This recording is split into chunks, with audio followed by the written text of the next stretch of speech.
अस्सलाम वालेकुम dear students, आज के लेक्चर में हमें डिस्कस करना है स्फेरिकल पोलर कोऑर्डिनेट सिस्टम। और स्फेरिकल पोलर कोऑर्डिनेट सिस्टम में कौन कौन सी चीज़ें हैं तो वो आज हम डिस्कस करेंगे। सबसे पहले तो आप लोगों को पता होना चाहिए कि spherical polar coordinate system 3 dimensional space पर कंसिस्ट होता है। अब वो 3 डायमेंशनल स्पेस में कौन कौन सी चीज़ें आती हैं। सबसे पहले नंबर 1 पे हमारे पास आ जाता है रेडियल डिस्टेंस r। नंबर 2 पे हमारे पास आ जाता है पोलर एंगल जिसको हमने नाम दिया थीटा का। और नंबर 3 पे हमारे पास आ जाता है एजीमुथल एंगल जिसको हम नाम देते हैं फाई का। तो ये 3 चीज़ें हैं, R, theta and phi. R कैसे निकालना है, थीटा कैसे निकालना है और फाई कैसे निकालना है, एक्चुअली यही हमारा मकसद है आज के लेक्चर का। तो स्फेरिकल पोलर कोऑर्डिनेट सिस्टम में 3 एक्सिस हैं, ठीक है, 3 कोऑर्डिनेट हैं हमारे पास। वो 3 कोऑर्डिनेट कौन कौन से हैं वो मैंने ऑलरेडी आप लोगों को बता दिए हैं, R, theta and phi. R को हमने नाम दिया है रेडियल डिस्टेंस का, थीटा को नाम दिया है पोलर एंगल का और फाई का नाम है हमारे पास एजीमुथल एंगल। ये 3 नाम याद रखने हैं।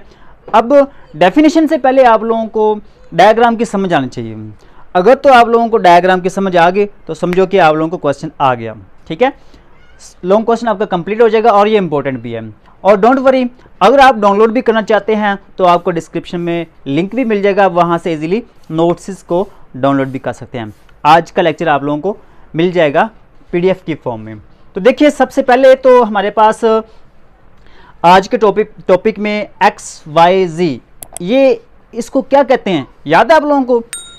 एक्स वाई जी का नाम है रेक्टेंगुलर कोऑर्डिनेट सिस्टम। क्या नाम है? Rectangular coordinate system.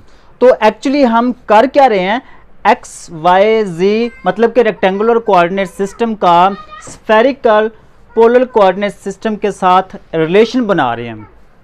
दोबारा सुन लें इस बात को केयरफुली कि हम रेक्टेंगुलर कोऑर्डिनेट सिस्टम का स्फेरिकल पोलर कोऑर्डिनेट सिस्टम के साथ एक रिलेशन बनाएंगे।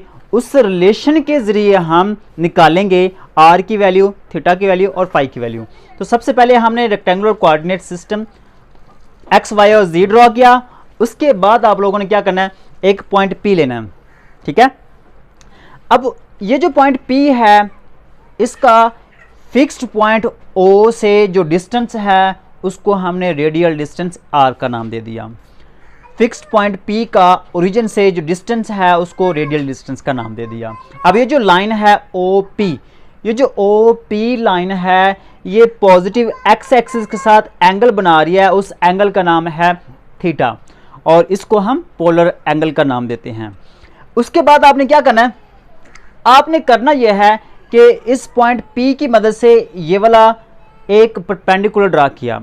अब ये जो परपेंडिकुलर ड्रा किया है ये एक्स वाई प्लेन के ऊपर है। किसके ऊपर है? एक्स वाई प्लेन के ऊपर हमने एक परपेंडिकुलर ड्रा कर लिया। इस पॉइंट को हमने क्यू का नाम दे दिया। अब इस पॉइंट को ओरिजिन से मिला देना आप लोगों ने। जब हम इस पॉइंट को ओरिजिन से मिलाएंगे तो ये जो ओ क्यू लाइन है ये वाली एक्स एक्सिस के साथ एंगल बना लेगा। O Q line positive x axis के साथ एक एंगल बनाएगा, उस एंगल का नाम है फाई और जिसको हम कहते हैं एजीमुथल एंगल।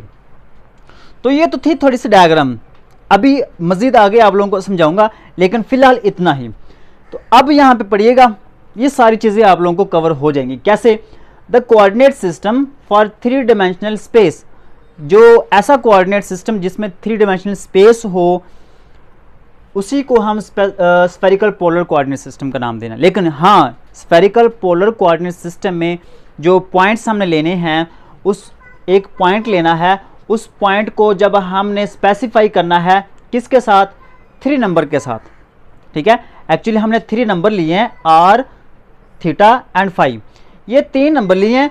इन तीनों नंबर्स की मदद से हमने क्या करना है, इस पॉइंट को स्पेसिफाई करना है कि ये कहाँ पे है, ठीक है।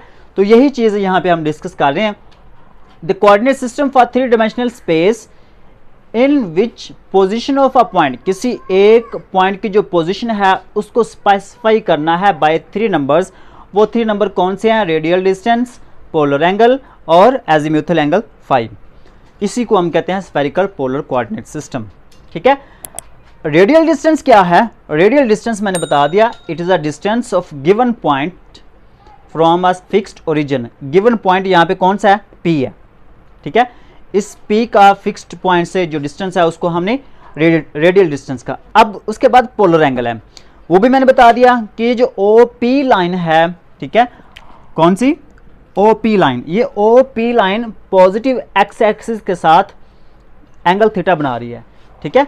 तो पॉजिटिव जी एक्सिस के साथ, पॉजिटिव जी एक्सिस के साथ जो एंगल बनाएगी उसको हम थीटा का नाम देंगे, उसको हम पोलर एंगल का नाम देंगे। उसके बाद आता है एजीम्यूथल एंगल। अब ये एजीम्यूथल एंगल, ये भी मैंने बता दिया कि जो OQ लाइन है ये पॉजिटिव एक्स एक्सिस के साथ जो एंगल बनाएगी उसको हम एजीम्यूथल एंगल का नाम देंगे, फाई का नाम देंगे। ये तो था हमारे पास स्फेरिकल पोलर कोऑर्डिनेट सिस्टम का introduction, R theta and phi का इंट्रोडक्शन, कि आर क्या है, थीटा क्या है, फाई क्या है। अब इसके बाद हमने निकालना है आर को, फाई को और थीटा को। कैसे निकालना है, हमने रेक्टेंगुलर कोऑर्डिनेट्स को एक्स वाई जी को आर थीटा फाई के साथ रिलेशन इनका बनाना है और वो रिलेशन हम बनाते हैं अब, ठीक है। इससे पहले अगर चैनल पर न्यू है तो चैनल को सब्सक्राइब कर दीजिएगा और बेल नोटिफिकेशन को लाजमी प्रेस कर दीजिएगा। तो डियर स्टूडेंट्स, अब देखिएगा हमने रिलेशन बनाना है स्फेरिकल पोलर कोऑर्डिनेट सिस्टम का कार्टियन कोऑर्डिनेट सिस्टम के साथ, ठीक है, एक्स वाई जी प्लेन के साथ। एक्स वाई जी के साथ ये हमारे पास है कार्टियन कोऑर्डिनेट सिस्टम। इसका भी यहाँ पे एक पॉइंट है, इसी पॉइंट का ओरिजिन यहाँ पे है, ठीक है। ये हमारे पास स्फेरिकल पोलर कोऑर्डिनेट सिस्टम है, इसका ओरिजिन भी यहाँ पे है। ये कार्टियन कोऑर्डिनेट सिस्टम है, इसका ओरिजिन भी यहीं पे है, ठीक है। तो देखिए इन दोनों का अब हमने रिलेशन बनाना है। यहाँ पे लिखा हुआ है consider a point P x y z. ये हमारे पास एक पॉइंट है in x y z frame having origin at O as shown in figure.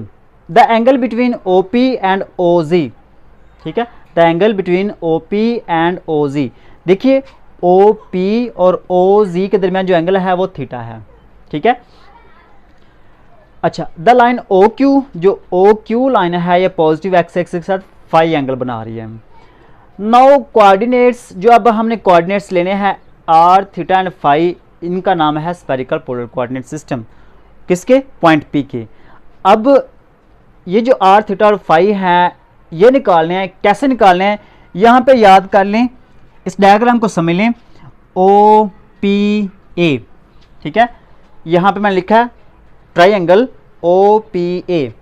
तो OPA यहाँ पे देखिएगा एंगल के सामने वाला जो होता है वो हमारे पास परपेंडिकुलर होता है, ठीक है।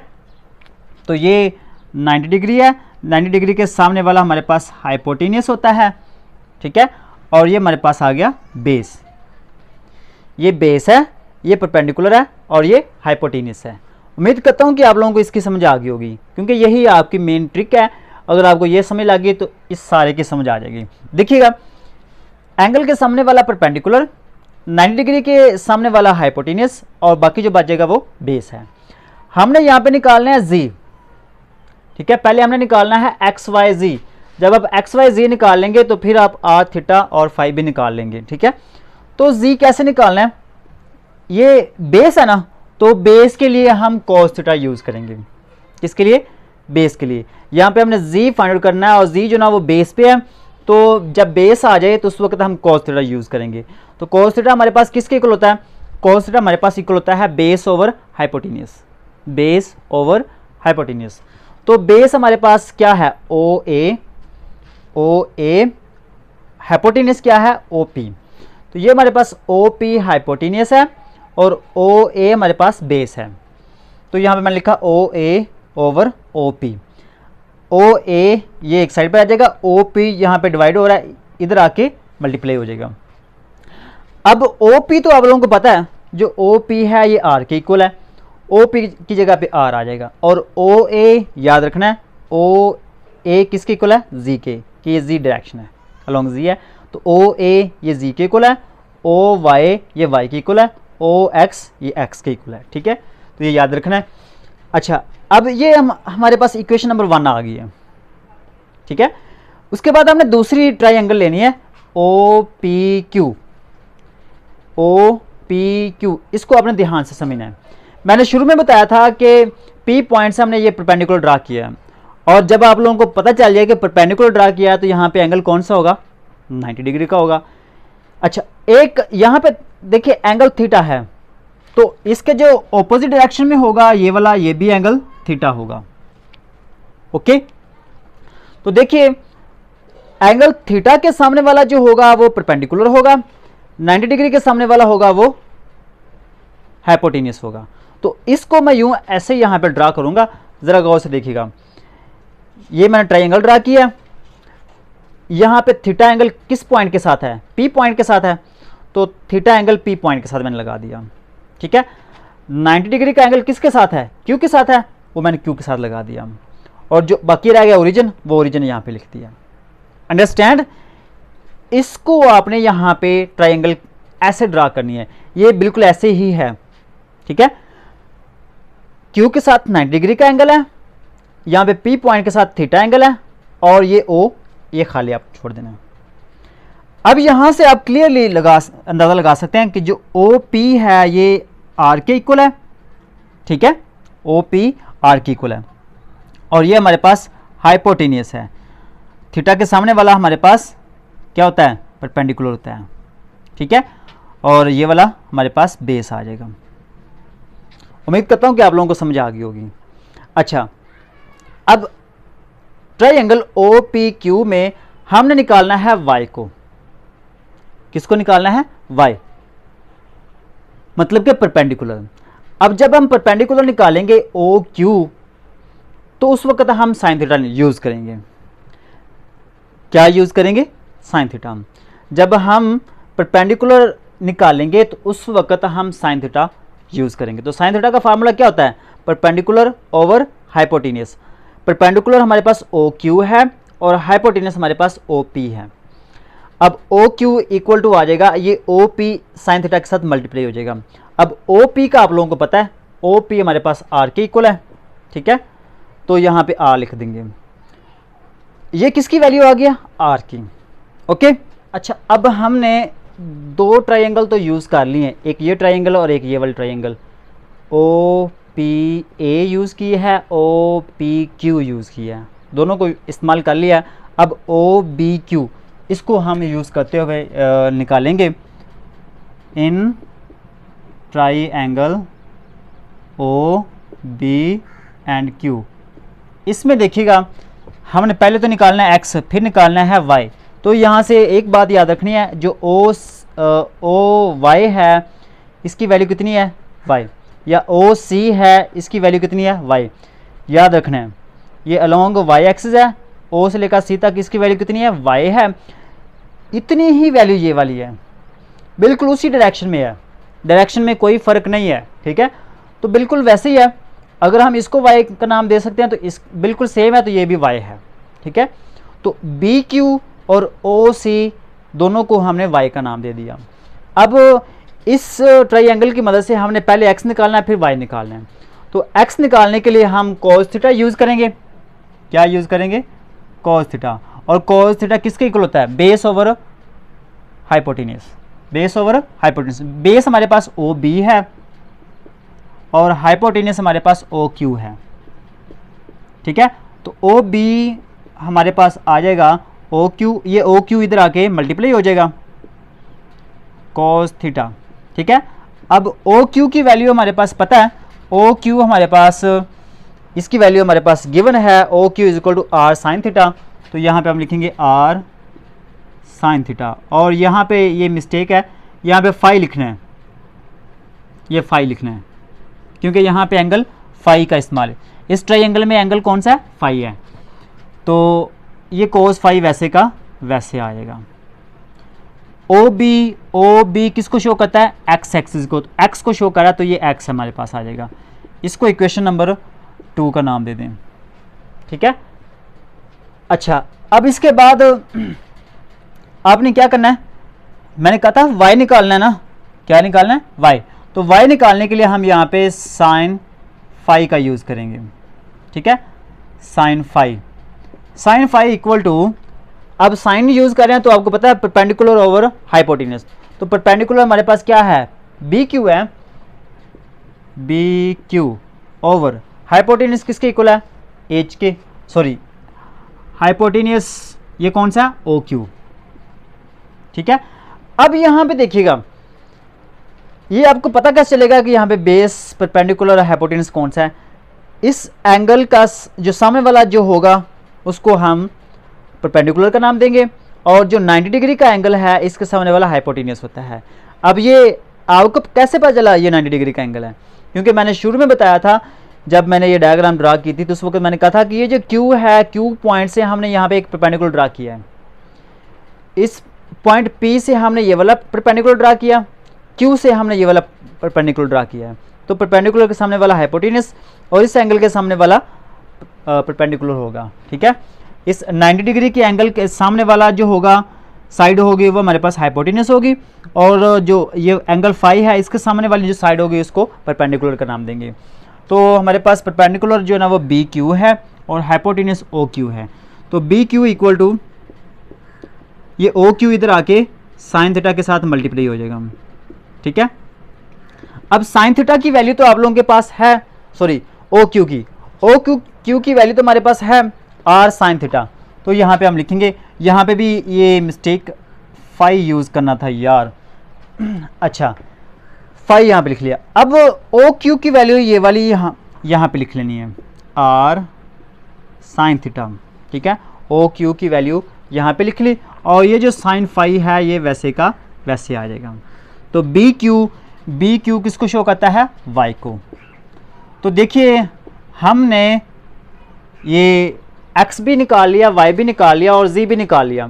z हमने शुरू में निकाला था, वो z निकाला था r cos थीटा, ठीक है, r cos थीटा। तो ये तीनों वैल्यूज़ x की भी, y की और z की मैंने एक साइड पे लिख दिया है, और इनको इक्वेशन का नाम दे देना। ये 1 है और इस इक्वेशन को 2 का नाम दे दें और इसको 3 का नाम दे दिया, ठीक है। ओके, तरतीब दे लें, जैसे मर्जी कर लें, इसको कोई प्रॉब्लम नहीं होगी। अब इन तीनों इक्वेशंस को यूज़ करते हुए हमने क्या निकालना है? R निकालना है, थीटा निकालना है और फाई निकालना है। ये कैसे निकालना है? वेरी सिंपल, ठीक है। तो परेशान नहीं होना, लेक्चर थोड़ा सा लंबा हो गया, ठीक है। तो अब बस एंड होने वाला है। देखिए एक्स वाई जी, तो पहले हमने क्या निकालना है? R। क्या निकालना है? R निकालने के लिए हमने इन तीनों इक्वेशंस का स्क्वायर लेना है, taking square and adding them, या एडिंग देम कह लें, ठीक है। तो इनको ऐड भी करना है।